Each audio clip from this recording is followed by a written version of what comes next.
A Caterpillar boss tells a room of trade reporters that a day of reckoning is coming for his competitors' engines. 2006. 8 months later, every truck engine Caterpillar sells has the same technology in it, under a different name. 4 years earlier, Caterpillar had taken a competitor and the EPA to a federal appeals court over that technology, and paid the government $3,555 an engine. 43,000 engines. The reckoning arrived exactly the way Caterpillar said it would. So, why did it arrive at Caterpillar?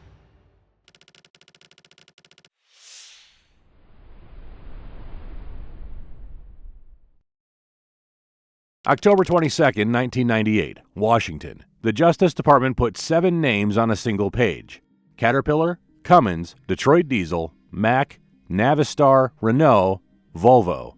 1.3 million engines, every one of them running software that passed the federal test, then switched modes once the truck settled into a cruise. Better fuel economy, more nitrogen oxide than the label said. $83.4 million in civil penalties, the largest environmental fine in American history at the time. Over $1 billion in total to make it right. But the money wasn't the punishment. Buried in Caterpillar's consent decree was a clause about a calendar. The 2004 standard, 2.5 grams of nitrogen oxide and non-methane hydrocarbons per brake horsepower hour, would now apply to Caterpillar from October 1, 2002, 15 months early. 6 of those 7 got the same clause and the same date. Navistar's decree was written in softer terms, a different standard, a different trigger. 5 of the 6 met it. Sit with that for a second. Same deadline, same physics, same regulation, written the same way, enforced by the same agency. 5 of them reached for the same part to solve it. Why did the biggest company on the list refuse? March 6, 2001. Caterpillar announces ACERT, Advanced Combustion Emissions Reduction Technology, and the company says something specific. With ACERT, there is no need to cool hot exhaust gases in order to reintroduce them into the engine's intake system. No technical detail, no named executive, just a promise and a name and 19 months on the clock. Everyone else was building cooled exhaust gas recirculation, pulling a measured slug of spent exhaust back through the intake to knock the combustion temperature down. Caterpillar said it had a better way, and almost nobody knows this part. Everything you have just heard is the version Caterpillar's competitors told. Here is what was actually sitting in a building in Illinois. By March of 2001, the company had fully developed cooled EGR. It worked. It was sitting there at the Technical Center in Mossville, Illinois, 10 miles up the river from Peoria. And the engineer who ran the ACERT program, Tana Utley, Caterpillar's Director of Engineering for 7 to 32-liter engines, is the one who explained why. The call itself was the company's. The engineering case was hers. Here's how she put it 2 years later at the ACERT launch, with the penalties already being paid. We were capable of bringing an EGR engine to market, but we couldn't find a win for our customers with cooled EGR, and we couldn't see it as a platform for the future. Any solution that would degrade reliability and fuel efficiency was not acceptable to us. That's the decision. Not a company that couldn't build what the competition built, a company that built it, looked at it, and said no.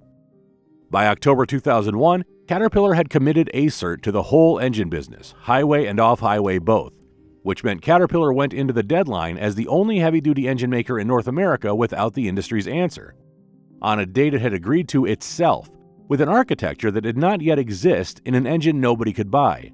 The calendar did not care. On October 1, 2002, the standard took effect and Caterpillar kept building engines anyway. A plant in Illinois, an engine comes off the line, gets its serial number stamped, and goes on a truck to a dealer, and it already has a federal penalty attached to it. Not because anything is broken, not because anything is illegal, because Caterpillar has done the arithmetic and decided it can afford to sell an engine that misses the standard. What Caterpillar shipped that October were bridge engines, C15s carrying some of the ACERT hardware, certified above the 2.5 gram standard and built for one purpose: to fill the hole where the finished engine was supposed to be. 30,100 of them from December 2001 to February 2003, 9 to 12 months behind. And the mechanism that let Caterpillar sell them at all was a nonconformance policy, a per-engine price for missing a federal standard, scaled to how badly you miss it. The EPA finalized that rule on the 8th of August 2002, 8 weeks before the deadline it applied to. Caterpillar was the only manufacturer in the industry that ever used it. Before any of this cost Caterpillar $1, it made the company money. Fleets across America saw the date coming and bought ahead. Get the iron built before October 1st, avoid whatever was coming after. Caterpillar's own annual filing put it at roughly $200 million of additional truck engine sales in 2002, about half of the entire year's growth in that segment. American fleets voting with purchase orders against Caterpillar's next product, and Caterpillar booking the revenue. Then Caterpillar went on the attack. On the 31st of May 2002, it petitioned a federal court to challenge the EPA's certification of a competitor's engines on the grounds that those engines might contain illegal defeat devices. It lost the first round. Judge Henry Kennedy in the District Court for the District of Columbia ruled the question was outside his jurisdiction. So in October, Caterpillar took it to the Court of Appeals, and this time it named the competitor, Cummins. Caterpillar's public claim was that cooled EGR engines could be bypassing their emission controls for as much as 40% of their operating time.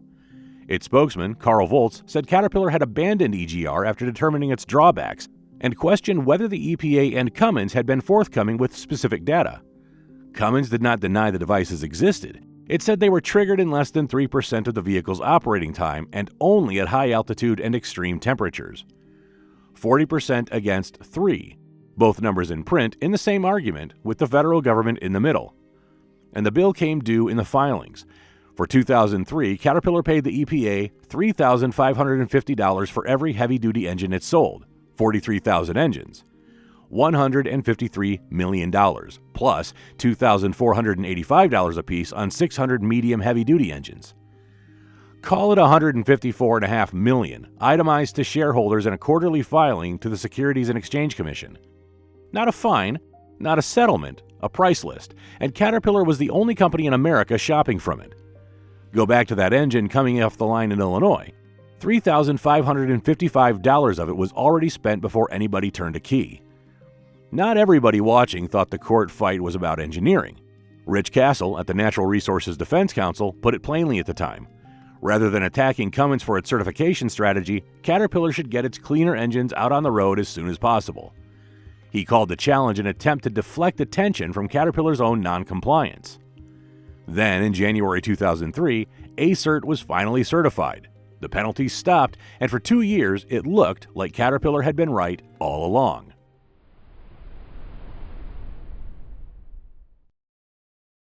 (2004) The C15 ACERT goes into full production, and a lineage that bled out 2 years earlier is finally buried. The 3406E, then the 6NZ, the last real pre-emissions Cat, off the line in 2002 when the deadline landed. Then a year of bridge engines nobody wanted and everybody remembers. The engines a generation of owner-operators still ask for by serial prefix are gone. What replaces them is the most interesting piece of engineering in this entire story, and almost nobody can tell you what it actually did. Here's the trick. Everyone else was pulling exhaust back into the intake to cool the burn. Caterpillar went the other way. It made the engine breathe wrong on purpose. This is the piece of engineering the whole 4-year argument rests on. If it works, Caterpillar was right about everything. On a normal 4-stroke, the intake valve shuts about the time the piston hits the bottom of its stroke, and then compression starts. ACERT holds that valve open. Into the compression stroke, up to 120 degrees of crank rotation past where it should have shut. The piston starts coming up with the valve still open, and it pushes part of the charge straight back out into the manifold. Less air trapped in the cylinder, lower compression pressure, lower peak combustion temperature, and nitrogen oxide is a temperature problem. It forms when the burn gets hot enough to make nitrogen and oxygen in the air react with each other. Run it cooler and it never forms. That's a Miller cycle late intake. Stay with me, because this is the part that decides everything that follows. The part that does it is the intake valve actuator, electronically commanded, hydraulically actuated, working on the intake rocker arm, the same operating principle as a compression brake. If you've ever heard a Jake work, you already understand the mechanism. Caterpillar's 2004 C11, C13, and C15 were among the first production engines anywhere to run it. Now here's what 20 years of hindsight did to that idea. Ask anybody who has owned an ACERT what goes wrong with them, and the first thing out of his mouth is the intake valve actuators. One fleet, running about 200 trucks, reported the IVAs as the only engine problem they had. Harness failures showing up with age and mileage. The cleverest part of the engine, the part that made the whole argument possible, became the part that got replaced. While the engine was working, Caterpillar was fighting a war on two fronts. Against cooled EGR, the case was specific and it was published. Recycling raw, unfiltered exhaust packs soot along the inlet manifolds. It loads soot into the oil. It deteriorates fuel economy and shortens engine life. Caterpillar put numbers behind it too. The C15 returning 5.8% better fuel economy than the Cummins ISX, with further tests at 3.2 and 3.8. That was the whole commercial argument. Not cleaner, cheaper to run. Then in January 2005, Caterpillar opened the second front. This one matters more than it sounds like it does, and it will not pay off for another 3 years. A company vice president made the case against urea SCR, the technology the industry would need for 2010. There was no urea infrastructure in North America. There was no reliable way to regulate whether a driver actually refilled the tank. The tank added weight, and it was exposed to damage, and both of those raised the cost of owning the truck. And then the line that matters most, 21 years later, SCR, Caterpillar said, is an excellent technology for stationary applications, just not for mobile ones. Remember that sentence, we'll come back to it. Then in March of 2005, in the middle of both campaigns, Caterpillar confirmed that its 2007 engines would recirculate exhaust gas. Not as a reversal, as a product announcement under a new name, Clean Gas Induction. Take the exhaust from downstream of a particulate filter after the soot has already been trapped, cool it, blend it with the intake air, send it back to the cylinder. 2 years before anybody had to drive one, and it changed nothing about what Caterpillar was telling American truckers in public. For another 14 months, the company kept making that same case in public, while building engines that did the exact thing it was warning against. Caterpillar's argument against urea has an answer you can go and look at. Everything the company said could not be built in North America was, at that moment, being built in Europe. Euro 4 was arriving. Volvo, Mercedes, DAF, Scania, they put urea tanks on trucks and the infrastructure appeared, and the drivers filled them. If you're watching this in Sweden or Germany, the counter-argument is parked outside your window. 14 more months of that, and then Caterpillar booked a room in Louisville and said it out loud itself.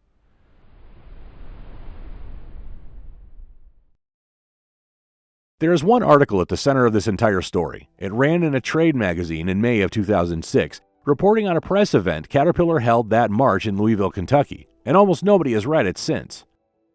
May 2006. Caterpillar is at the top of the American heavy truck engine business and has been for 5 straight years. By the time this year is over, Caterpillar would have put 81,335 Class 8 engines on American roads, 29.8% of everything registered. Cummins second at 67,463 and 24.7. 2006 is the best year Caterpillar will ever have in this business and the last good one. There is nothing in that position that suggests what is about to be printed. The new emission standard is 10 months out. Every manufacturer in North America is fitting a diesel particulate filter, and everybody in the industry knows Caterpillar is now recirculating exhaust gas too. It said so in March of the year before.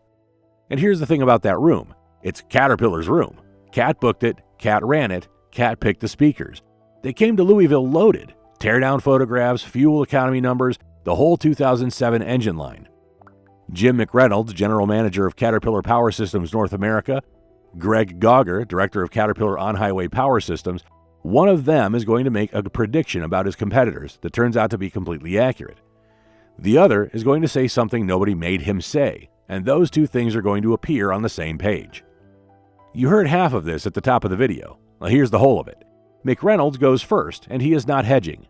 On the engines his competitors are selling, the cooled EGR engines 4 years into service by now, carrying millions of miles between them. There's a huge storm cloud over EGR engines. And then, a day of reckoning is coming. He is not talking about a recall, he's talking about the engines eating themselves. That is a general manager of Caterpillar on the record in a hotel room in Louisville in March of 2006. Then Gauger stands up to walk the press through Clean Gas Induction, and he knows what everybody in that room is thinking because it's the obvious thought. So he asks it himself, out loud. Nobody put it to him, is CGI actually EGR? And then he answers his own question. The answer is yes, it's simply not dirty EGR. Nobody cornered him. He walked into it on purpose at his own event with a room full of trade reporters writing it down. Read those two quotes again and notice what they are. They are not two statements from two different years that a documentary had to hunt down and put next to each other. They are two Caterpillar executives in one room on one afternoon in one article. One of them is predicting that exhaust gas recirculation is going to cause a reckoning. The other is confirming that Caterpillar's engines now recirculate exhaust gas. Gauger's distinction is real. Caterpillar takes its gas from downstream of the filter after the soot is captured. Cooled EGR takes it upstream, raw. That matters to the inside of a manifold. It does not matter at all to 4 years of telling American truckers that the other guy's engines would soot up, burn more fuel, and die early. That argument had just been reduced to a question of where in the pipe you take the gas from. And one more line from Gauger in that same article about the regeneration system Caterpillar was about to ship. We wanted a product that would be able to regenerate under all conditions. Hold on to that sentence. 8 years from now, a federal court in New Jersey is going to read it back to them. Hold on to Greg Gauger for a second, because he is the one man in this story who says the quiet part out loud, and we will hear from him again in 2.5 years in a very different kind of document. His sentence has sat in that 2006 trade article ever since, unquoted. It appears in no documentary about Caterpillar. It appears in none of the videos about why Caterpillar left the truck business. It has been sitting there the whole time in print, waiting. Put the article down. November 2006. Caterpillar takes its first EPA 2007 certification, the C7. The C13 and the C15 follow the same month. The C9 is the last one submitted and it doesn't clear until March. Every one of them with Clean Gas Induction. Every one with a diesel particulate filter. And every one with the thing that would end up in a federal courtroom, the Caterpillar Regeneration System. 8 months from a Caterpillar general manager telling the industry a reckoning was coming to Caterpillar shipping the technology he was talking about in 4 engine families through the biggest dealer network in the business. This is the part that should have kept a few people in Peoria awake. Caterpillar had spent 4 years making that soot argument against everybody else. It was not wrong about the physics, it had just stopped being an argument about the other guy's engines. And somebody was buying. 81,000 American trucks went out that year with a Caterpillar engine in them, nearly 30% of everything registered. Statistically, a good share of you watching bought this one, or spec'd one for a fleet, or signed the note on one. They bought it on 30 years of the 3406E and the 6NZ and on the argument in that article. Both of those were about to be tested at the same time. The engines went on sale in January. The prediction turned out to be accurate about the technology and completely wrong about the address.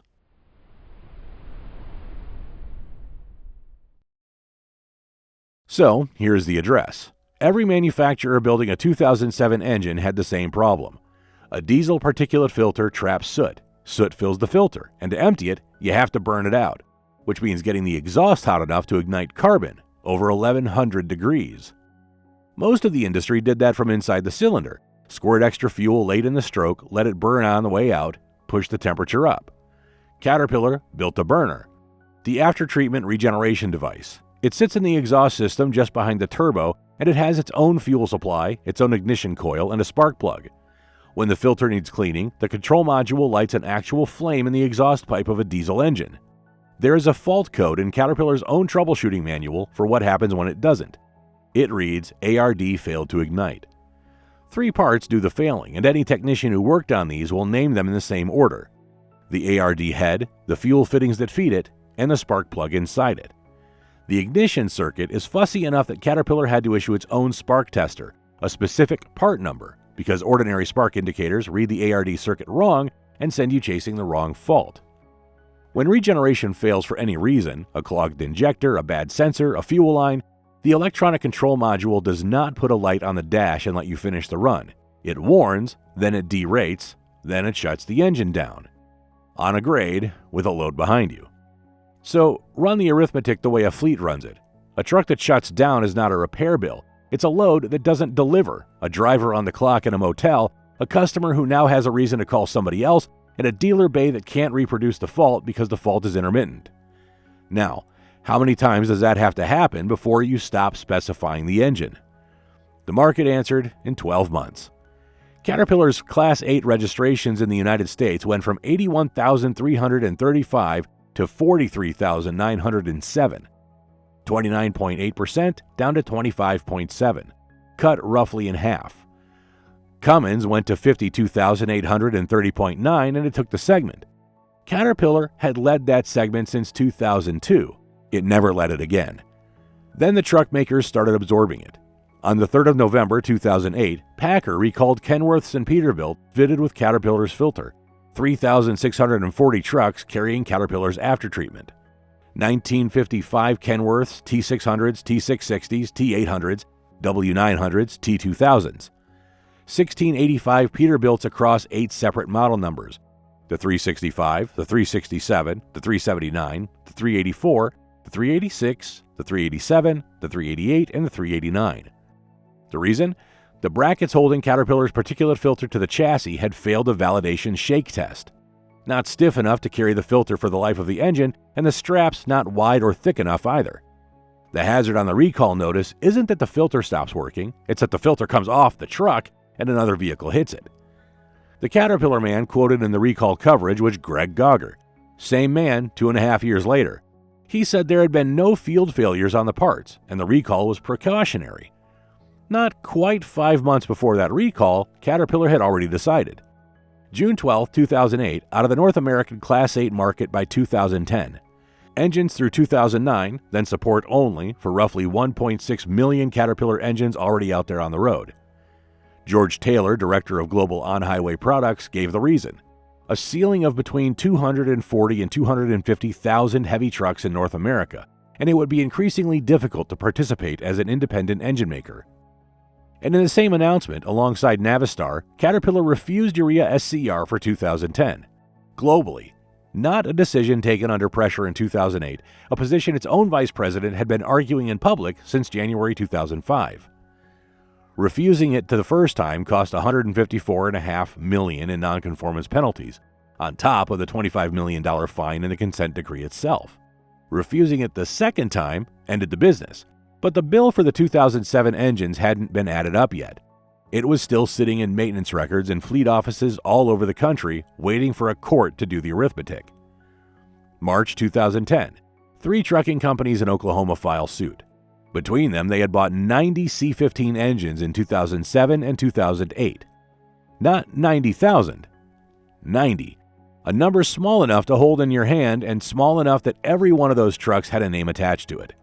More than a dozen actions follow, and in June 2014 they consolidate into one case in the District of New Jersey, in RE Caterpillar C13 and C15 engine products liability litigation. The allegation is narrower and harder than the revision you hear at the truck stops. It is not that the engine was bad. It is that the Caterpillar Regeneration System, the filter, the regeneration device, the control module, could not be relied on to work under all operating conditions. That Caterpillar authorized dealer technicians could not effectively fix it, even after repeated warranty repairs and replacements. That Caterpillar knew, and that it kept selling. And while that case is grinding forward, a completely separate one lands, and almost nobody connects the two.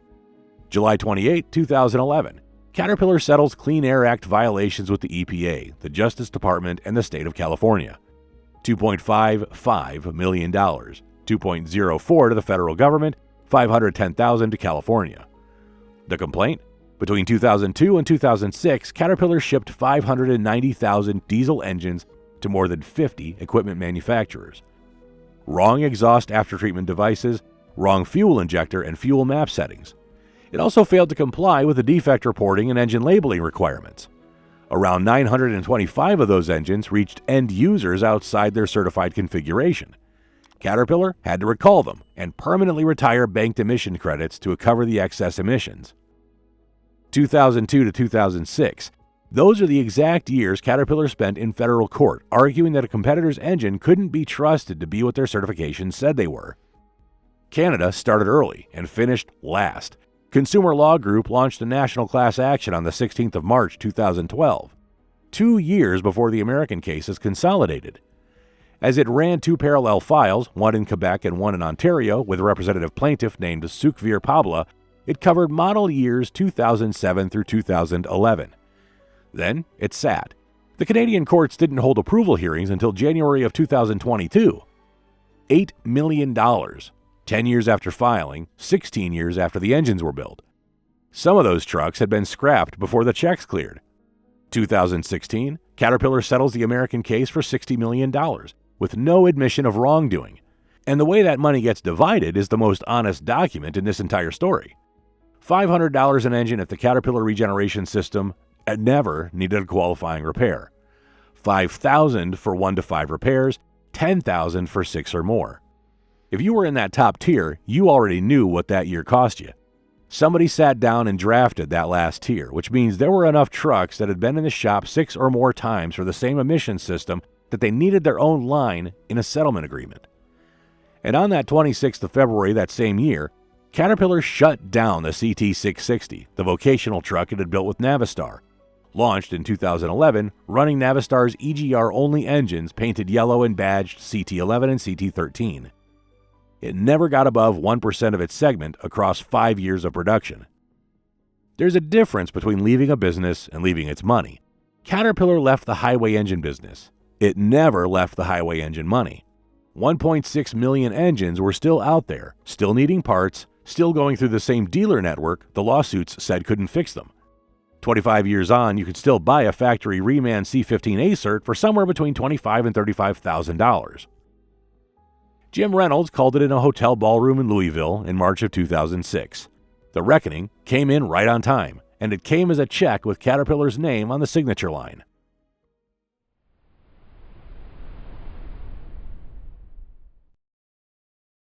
Caterpillar has never been bigger. Full year 2025, $67.6 billion in sales and revenues, the highest in the company's history. $19.1 billion in the fourth quarter alone, a record backlog, around 100,000 employees. Joe Creed took over as a chief executive in May of 2025 and became chairman this year. The headquarters isn't in Peoria anymore, it's been in Irving, Texas since 2023. In January, the company keynoted CES in Las Vegas to talk about artificial intelligence. The on-highway truck engine business has been gone for 16 years. Now, go back to January 2005 and the sentence Caterpillar wrote for itself.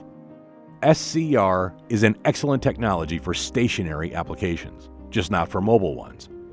Caterpillar sells SCR today on marine engines, on locomotives, on generator sets. Every single one of them on the stationary side of the line the company drew itself, and on its own ultra-class mining trucks which move. So back to the question this started with. Why did the reckoning arrive at Caterpillar? Because Caterpillar was not wrong about the physics, and it was not wrong that a reckoning was coming. It was wrong about one thing only, whose it was going to be. The company survived the bet. The reputation it had spent 40 years building with American owner-operators did not. Be straight about one thing, though. Not every ACERT was junk. The documented failure is narrow and specific. 2007 to 2010 and the Regeneration System. Plenty of men ran a C15 ACERT a million miles and never had a bad day with it. Both things are true at once, and the story is better when you let them be. What I keep coming back to is this. Caterpillar told the truth about the technology and lied to itself about the timeline. So, was the bet wrong or just early? And does a company owe anything to the people who believed an argument it stopped making?